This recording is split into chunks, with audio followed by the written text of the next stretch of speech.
السلام عليكم، كنتمنى تكونوا بخير وعلى خير ونلقاكم في هذا الفيديو في اتم الصحه والعافيه. فيديو جديد ووصفه جديده. كما كتشاهدوا في هذا الفيديو غادي نشارك معكم حلوه من حلويات الزمن الجميل. شوفوا تبارك الله ما شاء الله، غير ب 125 غرام ديال الزبده كتخرج لنا تبصيل كامل. شوفوا لي ما شاء الله محمره وكتجي بنينه. انا متاكده الا جربتوها غادي تولي معتمده عندكم. بمقادير بسيطة كتجي بنينة. تبعوا معايا المقادير وطريقة التحضير.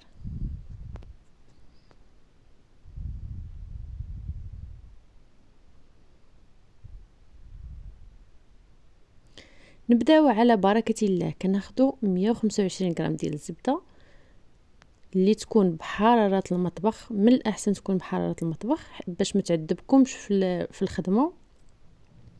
انا نسيتها ما خرجتهاش بكري من الثلاجه. كنزيد عليها كاس العنبه ديال سنيده. دائما العبارات كيكونوا بقياس ديال كاس العنبه. وكنزيد عليها ساشي بسكر نكهه الفانيلا،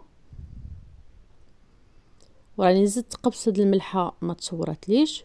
وكنزيد كاس ديال الزيت النباتيه، وكنخدم هاد المكونات جيدا. كما قلت لكم من الاحسن تخرجوا الزبده ديالكم قبل من الثلاجه باش هكا ما تعذبكمش، او لا ديروها في الهاشوار باش هكا تسهل عليكم الخدمه. المهم الا بغيتو تخدموا بيديكم من الاحسن تبقاو تخدموا بالكف ديال يديكم باش هكا تخدموا دغيا وتسهل عليكم الخدمه. المهم كنخدموا المكونات مزيان تيتجانسوا لينا وحتى كيوليو لنا على شكل كريمه. هانتوما بهذا الشكل هذا. وكنزيدوا بيضه واحده. كما قلت لكم البنات من الاحسن تخدموا الزبده بالكف ديال يديكم ولا تخدموها في الهاشوار. من بعد كنزيدوا بيضه حتى هي تكون بحراره المطبخ، ونعاودوا نخلطوا المكونات مزيان تيدخل لنا البيض في داك الخليط.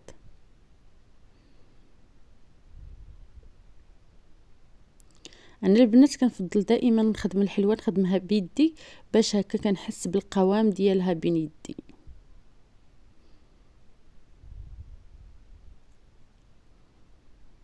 من بعد كنزيدو كاس ديال الكوك اللي هو جوز الهند. كاينين البنات اللي كيحمروه وكاينين اللي كيخليوه هكاك. انا خليته غير هكاك.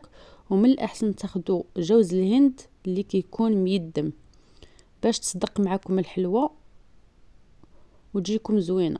بالنسبه باش تعرفوه ميدم هو تحكوه هكا بين صباعكم كيطلق لكم الزيت هكا باش تعرفوه زوين. اما داك الناشف كيقصح الحلوه.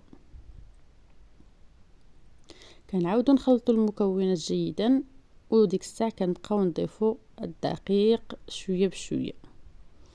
بالنسبه للدقيق ما نقدرش نعطيكم الدقيق الكميه ديال الدقيق 100% لانه كيبقى دائما على حسب نوعيه ديال الدقيق ديالكم وعلى حسب حجم البيض.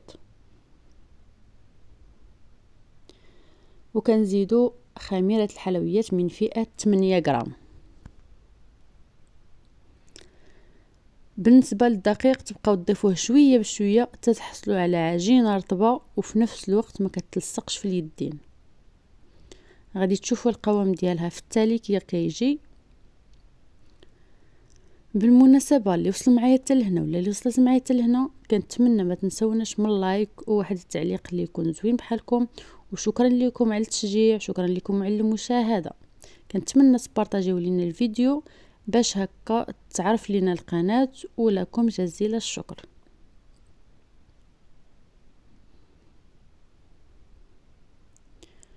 مهم البنات كنبقى نجمع في الحلوه ديالي ما كندلكهاش وانما غير كنجمعها باطراف الاصابع وكندخل فيها الطحين حتى كنحصل على القوام اللي بغيت اللي هو هذا. شوفوا لي تبارك الله ما شاء الله كيجي هكا رطب وما كيتلصقش نهائيا في اليدين. راه ما شاء الله راه غير ب 125 غرام ديال الزبده راه كتعطي كميه وفيره ما شاء الله. هانتوما البنات الطابع باش كان غادي نطبع القطعه ديال البطاطا اللي معروفه من زمان. مهم كناخد في تبصيل واحد اخر، كناخد شويه السنيده وكنخلطو بشويه ديال الكوك اللي ما تصورليش المقطع للاسف، وكنبقى نكور الكويرات ديالنا وكندوزهم في داك الكوك والسنيده وكنحطهم. مهم هنا راني خلطت هنا كما قلت لكم السنيده والكوك، كيعطيها واحد التقرميشه وواحد اللون اللي كيجي زوين وموحد. مهم كنبقى نكور الكويرات اللي كيبقاو دائما على حسب الذوق، سواء بغيتوهم صغار ولا كبار، وكندوز الوجه ديالهم في السنيده وكنحطهم على اللاطه اللي مفرشه بورق الطبخ اولا مدهونه بالزيت.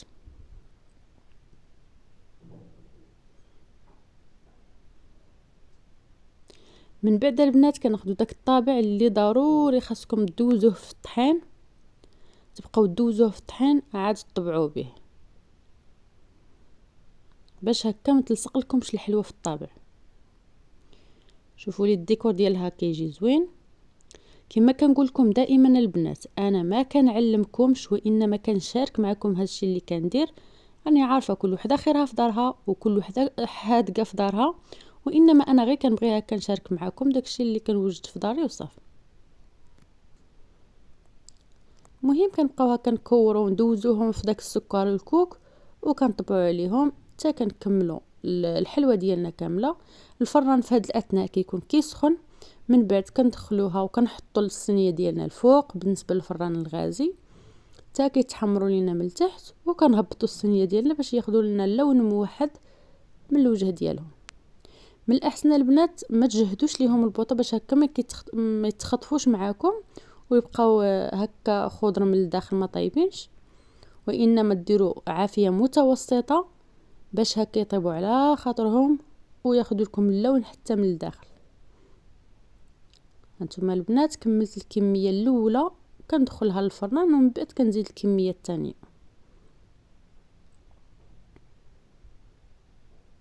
شوفوا لي تبارك الله ما شاء الله، راه كتعطينا كميه ما شاء الله، راه غير التليفون والاضاءه ما عطينيش حقها، وانما كيجيو محمرين وكيجي زوين الشكل ديالهم.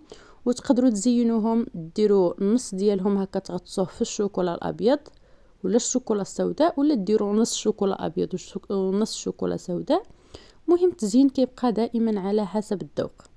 انا خليتهم هكا عاديين كما قلت لكم، حلوه من حلويات الزمن الجميل، كتبقى هكا عاديه من الاحسن. وكما كنقول لكم دائما كل واحد خيره في داره وكل واحد والذوق ديالو. شوفوا لي ما شاء الله راه كتجي فتيه ما شاء الله.